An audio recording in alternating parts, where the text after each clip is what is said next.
আজকে থেকে প্রায় ৯-১০ বছর আগে ২০১৬ সালে একটা মামলা হয়েছিল নাইকোর বিরুদ্ধে। তখন ক্ষমতায় ছিলেন সাবেক ক্ষমতাচ্যুত প্রধানমন্ত্রী শেখ হাসিনা। আওয়ামী লীগ সরকারের আমলের কথা। আওয়ামী লীগ সরকারের পতনের পরে আওয়ামী লীগ সরকারের ব্যাপক সমালোচনা হচ্ছে, শেখ হাসিনার ব্যাপক সমালোচনা হচ্ছে। সমালোচনা হওয়ার বাস্তব কারণও রয়েছে।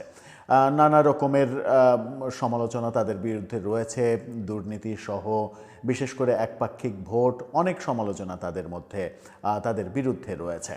কিন্তু এই সরকার পতনের ১৮ মাসের পরে আওয়ামী লীগের কোনো কর্মকাণ্ড, রেখে যাওয়া কোনো কর্মকাণ্ডের সুফল পেল বাংলাদেশ। অর্থাৎ শেখ হাসিনার করা আন্তর্জাতিক আদালতে নাইকোর বিরুদ্ধে যে মামলা, সেই মামলায় অবশেষে বাংলাদেশ জিতেছে $৪২ মিলিয়ন। এটাতে কি শেখ হাসিনাকে ক্রেডিট দেওয়া হবে কিংবা আওয়ামী লীগ সরকারকে ক্রেডিট দেওয়া হবে, নাকি ব্যাপারটা এরকমই দাঁড়াবে যে শেখ হাসিনার আমলে যেহেতু রায়টা আসেনি সেহেতু শেখ হাসিনা সফল হতে পারেননি, এই সরকার সফল হয়েছে মামলার রায়ে লড়ে? গণমাধ্যম কি বলছে চলুন একটু জেনে দেখি এই ভিডিওতে। থাকবেন পলিটিক্স টিভির নিয়মিত আয়োজনে।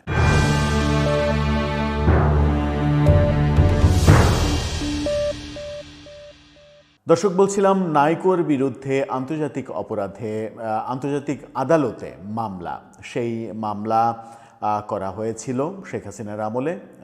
শেখ হাসিনার সরকার সেই মামলা করেছিলেন। নাইকোর বিরুদ্ধে ক্ষতিপূরণ মামলা করা হয়েছিল বিপুল অঙ্কের। অবশেষে আন্তর্জাতিক আদালত থেকে রায় আসলো, বাংলাদেশকে নাইকো দিতে বাধ্য এখন $৪২ মিলিয়ন, যা বাংলাদেশি টাকায় প্রায় ৫১৬ কোটি টাকা, ১২৩ টাকা করে ধরে ডলার। কি বলছে গণমাধ্যম? সময় টেলিভিশনের শিরোনামটা দেখে নিন। সেখানে বলছে, নাইকোর বিরুদ্ধে বাংলাদেশের বিজয়, দিতে হবে ৫১৬ কোটি টাকা ক্ষতিপূরণ। অর্থাৎ বাংলাদেশ ৫১৬ কোটি টাকা ক্ষতিপূরণ পাচ্ছে। দীর্ঘ আইনি লড়াই শেষে ট্যাংরাটিলা গ্যাস ক্ষেত্র বিস্ফোরণের দায়ে কানাডীয় কোম্পানি নাইকোর বিরুদ্ধে আন্তর্জাতিক আদালতে চূড়ান্ত বিজয় অর্জন করেছে বাংলাদেশ। ওয়াশিংটন ভিত্তিক আন্তর্জাতিক tribunal, international centre for settlement of investment dispute ICSID এক ঐতিহাসিক রায়ে নাইকোকে ৪ কোটি ২০ লাখ মার্কিন ডলার, বাংলাদেশি মুদ্রায় যা ৫১৬ কোটি টাকা ক্ষতিপূরণ দেওয়ার নির্দেশ দিয়েছে। পেট্রোবাংলার চেয়ারম্যান প্রকৌশলী রেজাউর রহমান এই রায়ের কথা নিশ্চিত করেছেন। সুনামগঞ্জের ছাতকে অবস্থিত ট্যাংরাটিলা গ্যাস ক্ষেত্রে ২০০৩ সালে গ্যাস অনুসন্ধানের দায়িত্ব পায় নাইকো, যখন কিনা বিএনপি সরকার ক্ষমতায় ছিল। এরপরে অদক্ষতা ও আন্তর্জাতিক মানদণ্ড বজায় না রাখায় ২০০৫ সালের ৭ জানুয়ারি এবং ২৪ জুন পরপর দুইবার সেখানে ভয়াবহ বিস্ফোরণ ঘটে, সেটাও বিএনপির শাসন আমলে হয়েছিল। আগুনের লেলিহান শিখায় পুড়ে যায় প্রায় ৮ বিলিয়ন ঘনফুট গ্যাস, তছনছ হয়ে যায় আশেপাশের জনপদ এবং পরিবেশ। পেট্রোবাংলা এই ক্ষতির জন্য ৭১৬ কোটি টাকা দাবি করলে নাইকো তা দিতে অস্বীকৃতি জানায়। বিষয়টি শেষ পর্যন্ত আন্তর্জাতিক আদালত পর্যন্ত গড়ায়। ট্রাইব্যুনাল তার পর্যবেক্ষণে স্পষ্টভাবে জানিয়েছেন, নাইকোর অব্যবস্থাপনা ও আন্তর্জাতিক পেট্রোলিয়াম শিল্পের মানদণ্ড অনুসরণে ব্যর্থতার কারণেই এই মহাবিপর্যয় ঘটেছিল। পেট্রোবাংলা সূত্র মতে, ইকসিডের রায়ে পুড়ে যাওয়া গ্যাসের দাম বাবদ $৪০ মিলিয়ন এবং পরিবেশগত ও অন্যান্য ক্ষতির জন্য $২ মিলিয়ন জরিমানা করা হয়েছে। বর্তমানে প্রতি ডলার ১২৩ টাকা হিসেবে ৫১৬ কোটি টাকা তাদেরকে এখন দিতে হবে বাংলাদেশকে। এর আগে ২০১৬ সালে যে মামলাটা করা হয়, ১৬ সালে বাপেক্স প্রায় ৯,২৫০ কোটি টাকার বিশাল অঙ্কের ক্ষতিপূরণ দাবি করে মামলা করেছিল, যার ধারাবাহিকতাতেই এই চূড়ান্ত বিজয় বলে গণমাধ্যম বলছে। বাংলাদেশের পক্ষ থেকে চাওয়া হয়েছিল ৯,২৫০ কোটি টাকা।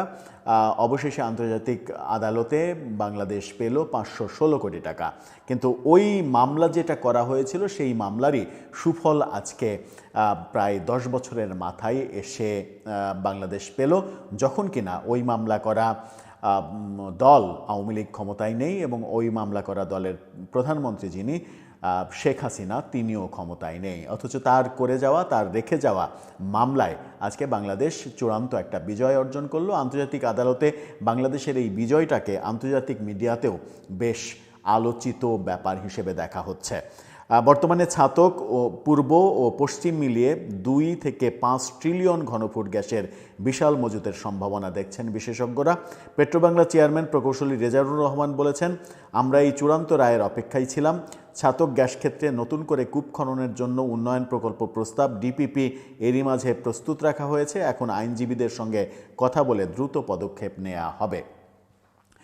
বাংলাদেশের বিভিন্ন কর্তৃপক্ষ এই বিজয়কে উদযাপন করছেন, বিজয়ে গর্ব বোধ করছেন, কিন্তু একটা বিষয় তো আর এখন হবে না, সেটা হচ্ছে যে এই বিজয়ের জন্য যারা এই মামলার উদ্যোগ নিয়েছিল, তৎকালীন সরকার কিংবা তৎকালীন সরকারের প্রধান, তাদের ক্রেডিট আছে কিনা, তাদের ক্রেডিট দেয়া উচিত কিনা, মানবিক দিক থেকে ভেবে তাদের ক্রেডিটের ব্যাপারটা আলোচনায় আনা উচিত কিনা, সেই আলোচনাটা এখন হবে না। কারণ হচ্ছে যে একটা সরকার যখন পতন হয় এবং 2024-এর আগস্টে যেভাবে পতন হয়েছে ওইভাবে মারাত্মকভাবে যখন পতন হয়, তখন সেই সরকারের কোনো ভালো কাজ আদতে আলোচিত হয় না, কারণ সমালোচনার মধ্যেই তাদেরকে দিনাতিপাত করতে হয়।